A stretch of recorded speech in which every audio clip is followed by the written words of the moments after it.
ফুলকির কাছে হেরে গিয়ে বাড়ি ছেড়ে চলে যাওয়ার সিদ্ধান্ত নিল শালিনী। হ্যাঁ বন্ধুরা, এমনটাই দেখা যাবে। তাই সম্পূর্ণ জানতে ভিডিওটিতে লাইক দেওয়া, চ্যানেলটি সাবস্ক্রাইব করে দেখতে থাকো।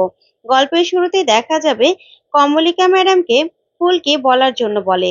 তখনই কমলিকা ম্যাডাম বলতে থাকে, শালিনী ম্যাডামের আজকে এই অবস্থা দেখে খুবই খারাপ লাগছে, সত্যি খুব খারাপ লাগছে। কিন্তু রোহিত রায় চৌধুরীর বিরুদ্ধে যে অভিযোগটা আনা হয়েছে যে উনি শালিনী ম্যাডামকে বিয়ে করার প্রতিশ্রুতি দিয়েছে এবং সেই জন্যই আজকে শালিনী ম্যাডামের এই অবস্থা, সেটা কিন্তু সম্পূর্ণ মিথ্যে।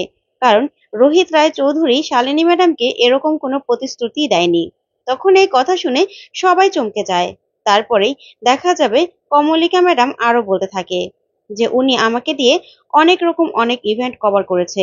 এমনকি সেদিন কালীতলায়ও আমাকেই বলেছিল যে মিডিয়ার লোকজন পাঠিয়ে দিতে।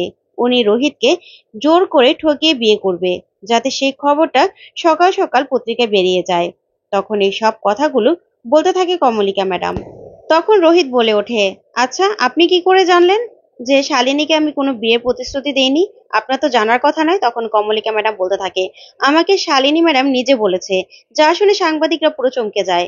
তারপরেই একজন সাংবাদিক বলে ওঠে, আচ্ছা আপনার কাছে তো কোনো প্রমাণ নেই যে আপনি যে কথাগুলো বলছেন সেগুলো সত্যি? তখন আরেকজন বলে, রোহিত রায় চৌধুরী তো নিজেই বলল যে এই কথাগুলো কারো জানার কথা নয়। তাহলে আপনি কি করে জানলেন? আপনার কাছে কি প্রমাণ আছে?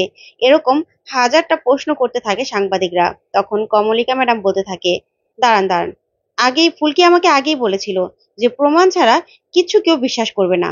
তাই প্রমাণ আমি নিয়ে এসেছি। তখন ফুলকি তমাল পিয়ালকে বলে প্রমাণ নিয়ে আসতে। ঠিক তখনই ওরা সবাই ধরাধরি করে একটা এলইডি স্ক্রিন টিভি নিয়ে আসে। আনলেই ফুলকি বলতে থাকে, ওই তো প্রমাণ এসে গেছে। তারপরে সেটাকে ফিট করলেই কমলিকা ম্যাডাম বলতে থাকে, আসলে সব জায়গায় অফিসে যেমন সিসিটিভি ফুটেজ থাকে, ঠিক তেমন আমার অফিসেও সিসিটিভি ক্যামেরা রয়েছে। আর সেটারই এই যে ফুটেজ, এই হলো আমার পেন ড্রাইভে। এখনই চালিয়ে আপনাদেরকে দেখাচ্ছি। তারপরে কমলিকা ম্যাডাম সেই পেন ড্রাইভটা চালালেই সেই ফুটেজে দেখা যায় শালিনী কমলিকা ম্যাডামকে কি কি বলছে। সেই সবকিছু রেকর্ড করা রয়েছে। আর সেই সবকিছু কথা শুনে অবাক হয়ে যায় সাংবাদিকরা সবাই, আর সবাই ক্যামেরা ধরেই বসে থাকে। ওইদিকে শালিনী ভয় পেতে থাকে আর মনে মনে বলতে থাকে, এই কমলিকা আমাকে এভাবে ফাঁসিয়ে দিল। ওর সাথে আমার কত দিনের চেনা জানা, আর ও এভাবে পাল্টে খেয়ে গেল। এখন তো আমি কিছুই বলতে পারবো না। এই বলে শালিনী পুরো অবাক দৃষ্টিতে তাকিয়ে থাকে আর সব কথাগুলো শুনতে থাকে। আর রুদ্র চুপ করে দাঁড়িয়ে থাকে। তারপরে দেখা যাবে সেই সিসিটিভি ফুটেজে দেখা যায় যে শালিনী কমলিকাকে কি কি বলছে। সেখানে বলছে যে না, রোহিত আমাকে বিয়ে করতে চায় না। আর রোহিত নিজেও জানে না যে কালীতলায় আসলে কি ঘটবে।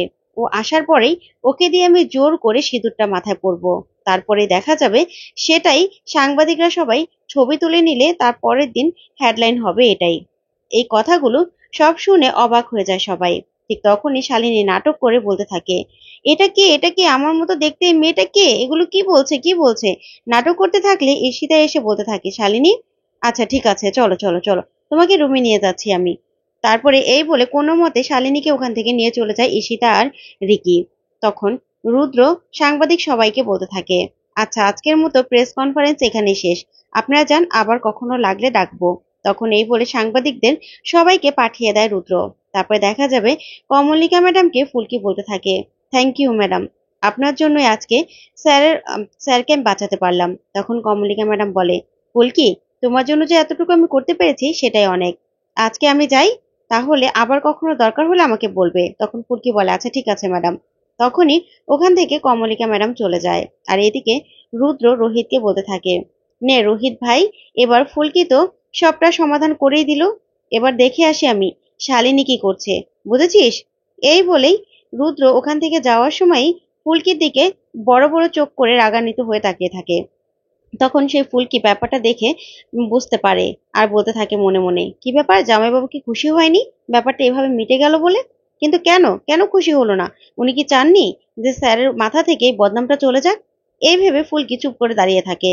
তারপর রুদ্র ওখান থেকে চলে গেলেই দেখা যাবে রোহিতকে ফুলকি বলতে থাকে, স্যার এবার চলুন, আপনাকেও রুমে যেতে হবে। কারণ আমিও জানি যে শালিনী ম্যাডামের মতো আপনিও কতটা ঘাবড়েছিলেন। তাই চলুন, রুমে গিয়ে রেস্ট নেবেন। দেখেছেন, কখনো সত্য এভাবে চাপা দেওয়া যায় না। সত্যকে উদ্ঘাটন করতে হয়, সত্যকে সবার সামনে নিয়ে আসতে হয়, তাহলেই সবাই জানতে পারে। বুঝেছেন? তখন রোহিত এক দৃষ্টিতে ফুলকির দিকে তাকিয়ে থাকে। ওইদিকে ধানু, তমাল, পিয়াল সবাই খুব খুশি হয়ে যায় আর বলে, ফুলকি যা করেছে আজকে, দা ভাই সত্যি তোকে বাঁচিয়ে নিল, না হলে যে আজকে কি ঘটতো জানি না। যা যা উপরে যা।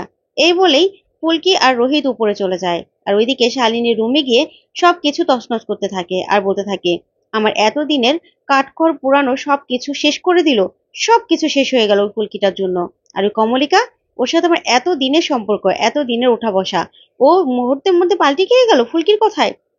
কি করে হলো? সবকিছু আমাদের এগেনস্টে চলে যাচ্ছে। এই বলে শালিনী রুমের সবকিছু ছুটতে থাকে। ওইদিকে দেখা যাবে রোহিতকে রুমে নিয়ে যায় ফুলকি। তারপরে এদিকে তমাল, পিয়াল ওরা বড়দেরকে সবকিছু বলতে চায়। তারপরে রোহিত রুমে গেলেই ফুলকি বলতে থাকে, স্যার এখন অনেকটা হালকা লাগছে তো আপনার, বলুন। তখন এই কথা শুনে রোহিত ফুলকিকে জড়িয়ে ধরে। তখন ফুলকিও রোহিতকে জড়িয়ে ধরে রাখে। আর ওইদিকে শালিনীর অবস্থা দেখে রুদ্র বলতে থাকে, এ কি করছো শালিনী, তুমি কি করছো? তখন শালিনী বলে, কি করব আমি? কি করার আছে আমার? বলো কি করার আছে? আমি যা যা করছি সেটা কি আমার করার কথা ছিল? আমি কি কি সহ্য করছি তোমরা জানো? এই জায়গাটায় আসতে আমার কি পরিমাণ কষ্ট হয়েছে। আর এই যে মানসিক ভারসাম্যহীনতার অভিনয় করছি, আমার কতটা কষ্ট হচ্ছে তোমরা জানো? আমি কি করব? সবকিছু শেষ করে দিল ওই ফুলকি, সবকিছু। তখনই রুদ্র বলতে থাকে, মাথাটা একটু ঠান্ডা করো। তখন শালিনী বলে, কি করে মাথা ঠান্ডা করব? তোমরা তো কিছু করছো না। সবকিছু আমাকে করতে হয়েছে। ওই বন্যার জলে কি করে আমি লাইফ রিস্ক নিয়েছিলাম সেটা তুমি জানো? জানো না তো, তুমি তো বলেই দিয়েছো, তুমি তো বলেই খালাস। আর সবটা তো আমাকে করতে হয়েছে। আমি কতটা ঝুঁকি নিয়েছিলাম সেই দিন বন্যার জলে। তখনই রুদ্র সেই কথাগুলো মনে করতে থাকে যে শালিনীকে ও নিজেই বুদ্ধিটা দিয়েছিল যে এভাবে রিস্ক নিলেই তখনই রোহিতকে কোণঠাসা করে যাবে। তারপরে শালিনী বলতে থাকে, তারপরে ওই দিন হসপিটালে হসপিটালে আমার কি অবস্থা হয়েছিল? কি অবস্থা হয়েছিল বলো? তখনই সেই কথাগুলো ভাবতে থাকে রুদ্র, ঈশিতা আর হলো রিকি। তারপরে বলতে থাকে, আমি না এইসব আর পারছি না। আমি পারছি না, জাস্ট পারছি না। আমি এগুলো থেকে মুক্তি চাই, আমি এখান থেকে চলে যাব। তখন রুদ্র এই কথা শুনে অবাক হয়ে যায় আর বলতে থাকে, শোনো শালিনী, মাঠে খেলতে গেলে হার জিত থাকবেই। আর কখনো কখনো মাঠের বাহিরেও চলে যেতে হয়। সেজন্য কি খেলা ছেড়ে দিতে হয়? ছেড়ে দিতে হয় না। কালকে ডক্টরের চেম্বারে যাবে তুমি আর ঈশিতা। তারপরে সেখানে গিয়ে বাকি কথাগুলো সব হবে। তাই এখানে আমি এটা নিয়ে কোনো রকম কোনো আলোচনা করতে চাইছি না। বুঝতে পেরেছো? তাই ফুলকি যেটা করেছে তার জন্য তো ওকে শাস্তি পেতেই হবে। ওখানে গিয়েই আমরা সব আলোচনা করব, মনে রেখো। এই বলে ওখান থেকে রুদ্র চলে যায়। আর ঈশিতা আর শালিনী অবাক দৃষ্টিতে তাকিয়ে থাকে। ওইদিকে দেখা যাবে রোহিত ফুলকির কাণ্ড দেখে ধানু, তমাল, পিয়াল ওরা খুশি হয়ে যায়। তারপরে দেখা যাবে রোহিতকে ফুলকি বলতে থাকে, স্যার এখন মাথাটা ঠান্ডা হয়েছে? তখন রোহিত বলে, ফুলকি তুমি আজকে আমাকে এভাবে বাঁচিয়ে নেবে আমি জানতাম না। তখন ফুলকি বলে, সব ওনার ইচ্ছে, উনি না থাকলে কিছুই হতো না। সব মা কালীর ইচ্ছে, মা কালী তো আমাকে সাহায্য করেছে। তখন রোহিত আবার জড়িয়ে ধরে